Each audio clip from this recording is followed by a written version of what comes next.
Genghis Khan की फौज का लड़ने का तरीका। मौजब दुनिया के लिए चंगेज खान की फौज का लड़ने का तरीका बिल्कुल नया था। वो लोग दुनिया को एक बड़ी शिकारगाह समझते थे। खाना बदोश तातारियों के पास घोड़ों की कोई कमी न थी। भेड़ बकरियों के साथ साथ वो घोड़े का गोश्त खाते और उसका दूध पीते थे।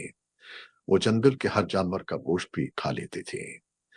सराय गोबी में शहरों और गांव का कोई नामो निशान न था।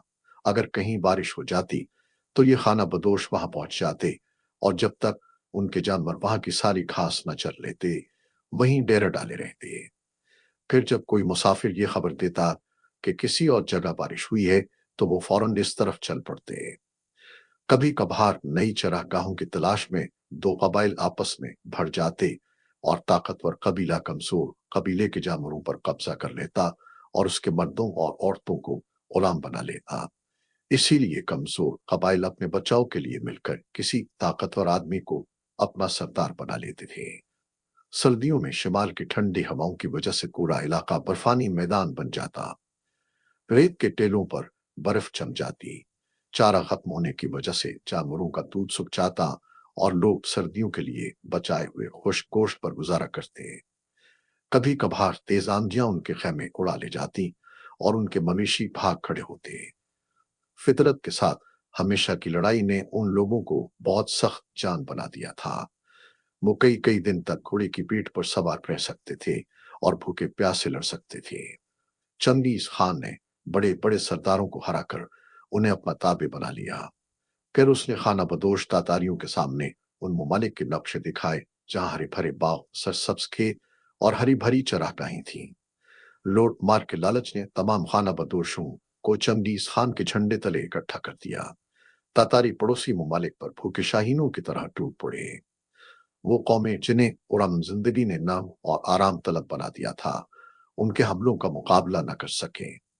चंद ही सालों में चंगेज खान की फौजों ने शिमाल और मशरिक के कई ममालिक फतह कर लिए। पड़ोसी सल्तनतें उनकी फतह की रफ्तार पर हैरान थीं। वो एक दिन में कई कई रास्ते तय करते और एक साथ कई तरफ से दूसरे ममालिक पर हमला कर देते। इन ममालिक की फौजें हमलावरों को रोकने के लिए किसी एक सरहद पर जमा होती।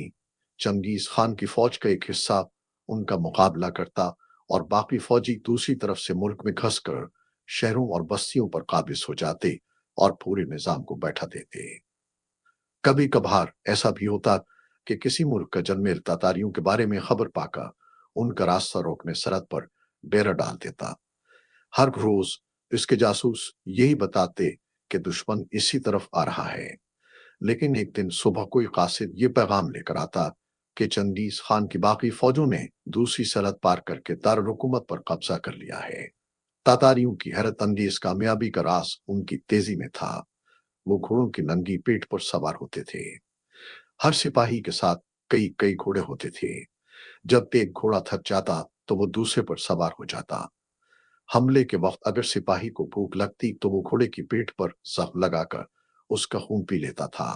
लंबे सफर में भी तातारी अपने साथ बहुत कम खाने का सामान रखते थे। रास्ते में वो फालतू घोड़े खा जाते और गांव शहरों से मवेशी लूट लेते। अगर किसी शहर के लोग बगैर लड़े हथियार डाल देते तो तातारी सिर्फ उन्हीं लोगों को मारते थे जो फौजी खिदमत के काबिल समझे जाते थे। अलबत्ता हर सिपाही मफ्तू कौम की औरतों की बेहुरमती को अपना हक समझता था। अगर कोई शहर लड़ने के बाद फतह होता तो मकानों को आग लगा दी जाती और तमाम लोगों को कत्ल कर दिया जाता। हर फौज का जनरल अपने सिपाहियों को फतह की यादगार बनाने का हुक्म देता और तातारी सिपाही जवानों के साथ साथ बच्चों बूढ़ों और औरतों के सर काट कर मीनार बनाते थे। फिर जिस फौज का मीनार सबसे ऊंचा होता चंगेज खान उसके अफसरों और सिपाहियों को शाबाश देता था।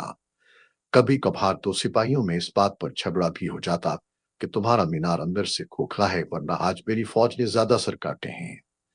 ये वही कौम थी जिसके हाथों आलम इस्लाम की इबरतनाक तबाही लिखी हुई थी। इस आलम इस्लाम की तबाही जो बिखरा हुआ और कमजोर हो चुका था। इन मुसलमानों की तबाही जो गफलत की नींद सो रहे थे, जो अल्लाह के हुक्मों पर चलने की बजाय अपनी ख्वाहिशात के मुताबिक उनके मतलब निकालने के आदी हो चुके थे। उनके पास आधी दुनिया फतह करने वाले अपने बुजुर्गों की तलवारें तो थीं लेकिन उन बुजुर्गों का ईमान ना था।